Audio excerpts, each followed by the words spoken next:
कि गाय जब अपने बछड़े को दूध पिलाए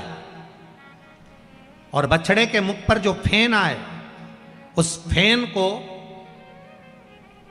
अमावस्या के दिन दोपहर में 12 बजे चम्मच में लेकर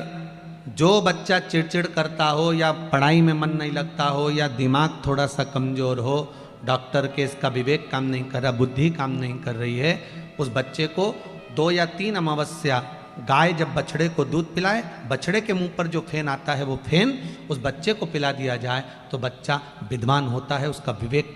काम करना प्रबल हो जाता है। जिसके शरीर पर सफ़ेद दाग पड़ गए हों, चर्म रोग हो गया हो, चमड़ी सफ़ेद पड़ गई हो, पूर्णिमा के दिन गाय जब अपने बछड़े को दूध पिलाए, उस बछड़े का मुख में जो फेन आए उसको निकाल लीजिए। पूर्णिमा की रात्रि को 12 बजे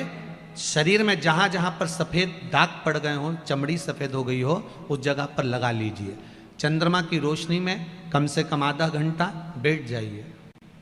और बैठने के बाद में उसके बाद में फिर स्नान कर लीजिए। 2 या 3 पूर्णिमा उस फेन का प्रयोग कर कर देखिए, चमड़ी अपने असली रंग में आना प्रारंभ हो जाती है। महाराज, माता गौ माता के दूध में और बछड़ा जब दूध पान करता है, पीता है, उसमें जो बल उत्पन्न होता है वो बल की परिभाषा कहीं वर्णित नहीं हो सकती, उसका सुख ही दूसरा। आप उसको अपने जीवन में उतार सकते हैं, आप उसको अपने जीवन में रख सकते हैं, सार्थकता उत्पन्न कर सकते हैं। कभी मौका लग जाए, सारी दुनिया के लोग तुमसे कह रहे हैं तेरे घर में पितृदोष है, 1 रुपए कमाते हो 1.25 रुपए खर्च होता है, मानसिक टेंशन बना रहता है। घर में एक व्यक्ति बीमार है, ठीक हुआ, दूसरा बीमार पड़ गया, दूसरा ठीक हुआ, तीसरा बीमार पड़ गया, तीसरा ठीक हुआ, चौथा बीमार पड़ गया, मतलब कहीं ना कहीं पितृ का भाव, पितृदोष का बना है। किसी ने कहा तुमसे कि तेरे यहाँ पितृदोष है, तूने ब्राह्मण को भोजन करा दिया, पिंडदान करा दिया, तर्पण करा दिया, तिलांजलि करा दी, गया जी का श्राद्ध कर दिया, हरिद्वार चली गई, वहां पिंडदान करवा दिया, ब्राह्मण भोज करवा दिया, तिथि पर भोजन करवा दिया, सब कुछ करवा के देते। अब एक काम और करके देख, एक काम और करके देख लो। जब तुम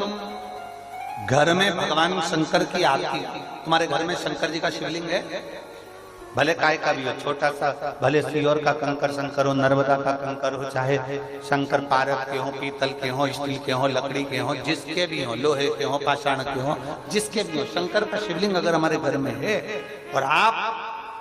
रोज प्रतिदिन भगवान की आरती करते हो, प्रतिदिन, और आपको लग रहा है कि मेरे यहाँ तकलीफ चल रही है, ये ठीक ही नहीं हो रही, लगभग 1.5 महीना आप कम से कम 45 दिन, 1.5 महीने के करीब में ऐसा प्रयास करना कि भगवान की आरती, शंकर भगवान के शिवलिंग की आरती करने के बाद उस दिए को भगवान के सामने मत रखो, उस दिए को उठाकर जहां तुम पानी का मटका रखते हो, हंडा रखते हो, जिससे तुम पानी पीते हो, तुम्हारे रसोई घर में जो पानी का मटका, हंडा, बाल्टी, आरओ का पानी जिस मटके में गिरता है, हंडे में गिरता है, जिसको हमारे यहाँ पितरों का स्थान कहते हैं, उस स्थान पर, उस मटके के पास में, उस हंडे के पास में, उस बाल्टी के पास में, जहाँ रसोई घर में पानी रखते हो, उस रसोई घर में पानी जहाँ रखते हो, उसके पास में उस दिए को भगवान के सामने नहीं रखना। आरती उतारने के बाद उस दिए को ले जाके सीधे परिंडे के पास में, उस हंडे के पास में, मटके के पास में उसको रखो। केवल 1.5 महीना कर कर देखना। 1.5 महीने के बाद तुम्हें मालूम पड़ेगा कि हम वापिस उन्नति की सीढ़ी पर चढ़ना प्रारंभ करती हैं, हमें फल मिलना चाहिए। अब तुम्हें ना कहीं जाना है, ना कहीं आना है, ना कोई खर्चा है। खर्चा है क्या? ईमानदारी से बोलो, कोई तुम्हारा लाखों का रुपया लग गया क्या? रोज आरती करते हो रोज आरती। बस आरती का नियम बना लो कि हमको पितृदोष किसी ने बोला है, हमारे घर में अशांति है, पितृदोष है, कोई कह रहा है कि तुम्हारे घर में पितृदोष है, हमने सब कुछ करके देख लिया। अब हमें ये करना है कि महादेव की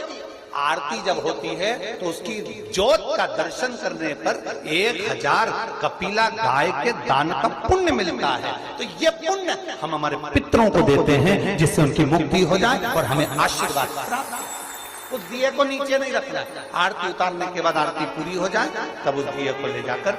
जब आप ले जाकर उसको रखें और उस स्थान पर रखें जहां पितरों का स्थान, जहां पितरों का स्थान।